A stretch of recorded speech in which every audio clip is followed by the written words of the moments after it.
నమస్కారం అండి. నా పేరు యాదగిరి, నల్గొండ జిల్లా. నేను కేంద్ర ప్రభుత్వానికి, రాష్ట్ర ప్రభుత్వానికి ఒక విన్నపం ఉన్నది. ఏంటంటే కేంద్ర ప్రభుత్వం కానీ, రాష్ట్ర ప్రభుత్వాలు కానీ, ఏ ప్రభుత్వం అయినా, కేంద్రమైనా రాష్ట్ర ప్రభుత్వాలైనా ఉచిత హామీల మీద డబ్బుని ఎన్నో లక్షల కోట్ల రూపాయలను వృధా చేసి జనాలకు పంచిపెట్టు. దానివల్ల ప్రతి ఒక్కరికి లబ్ధి చెందట్లేదు.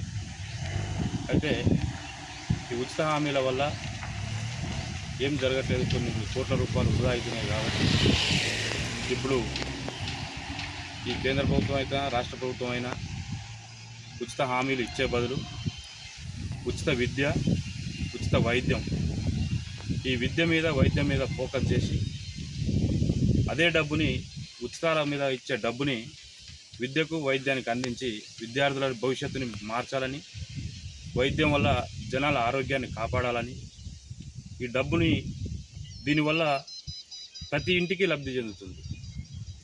ఈ ఉచితం వల్ల ప్రతి ఇంటికి లబ్ధి చెందుతుంది. కాబట్టి జర కేంద్ర ప్రభుత్వాలు, రాష్ట్ర ప్రభుత్వాలు ఆలోచించాలి. ఏ రాజకీయ నాయకుడైనా సరే ఈ ఉచిత హామీల మీద కొట్లాడి వీటి మీద ఖర్చు తీసుకోకుండా ఈ రాజకీయ నాయకులు ఈ విద్యా, వైద్యం మీద ఫోకస్ చేయాలని నేను నేర్చుకుంటున్నాను. అదేవిధంగా రైతులకు ఒక ఎరువుల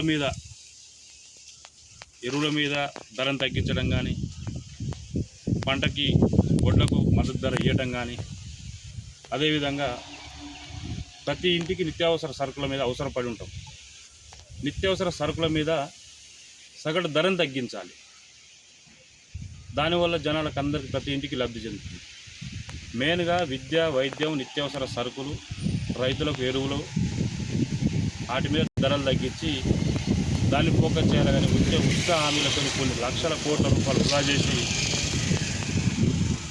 దీన్ని ఖర్చు పెట్టకుండా దీని మీద ఫోకస్ చేసి గవర్నమెంటు దీన్ని అమలు చేయాలని కోరుకుంటున్నాను.